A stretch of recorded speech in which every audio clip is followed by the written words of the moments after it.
G'day guys, I'm Joe Train, and in this video I'll be breaking down my entry for Clint Jones's 11th 3D community contest, Rampage Rally. Unfortunately, I didn't make it into the top 100, but I still think this breakdown will be a great way to progress and what I learned along the way. For this 3D montage challenge, we get 1 month to take this provided template scene and build it out however we like.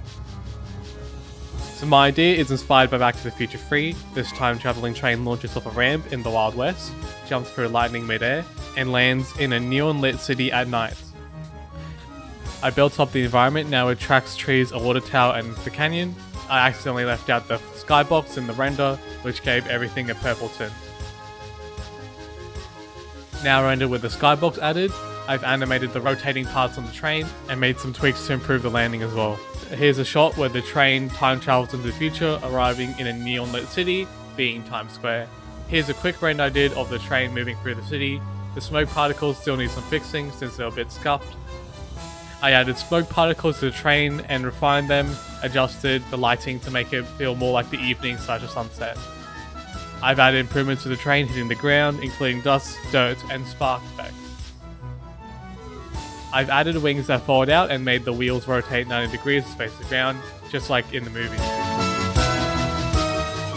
What's your story? Here. Okay, so my story is like Emmett Brown, the scientist from the movie. He's kind of like traveling back to the future. I could imagine he built like a ramp for him. Like this is after he rebuilt the steam locomotive into the time train, like made it into a time machine. And so he's like traveling back into the future and he lands in New York City. Why is he doing that? To go back to the future, I guess. Yeah.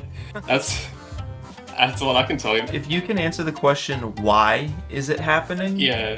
Then that's going to help you a lot with the story. Because right now, this looks cool. Like, this is a sick render. But I don't know why it's happening. We need a reason why this is happening. I did have an idea for the story. Like, I could be having him being chased by, like, a gang on horseback. But I have to animate horses, and that's not something I'm good at either. I took another piece of Clint's advice and tried merging both the canyon and night scenes. However, I ended up reverting this because the lag was unbearable and my play bus was running at only 5 FPS. I fleshed out my story by adding gunslingers, one on horseback and another one setting off dynamite to blow up the bridge, giving a reason for the train's time travel.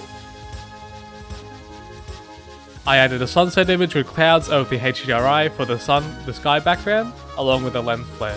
I added blue light in the tube's flames on takeoff and a hyperwarp effect for time travel. An attempt at merging the city and canyon scenes with the hyperwarp jump.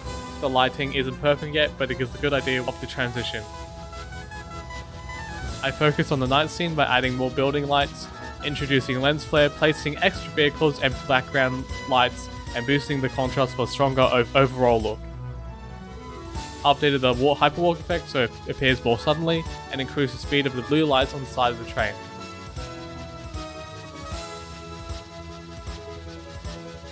Added some blue pedestrians walking the city streets, animated some of the billboards, and brightened up the first canyon scene.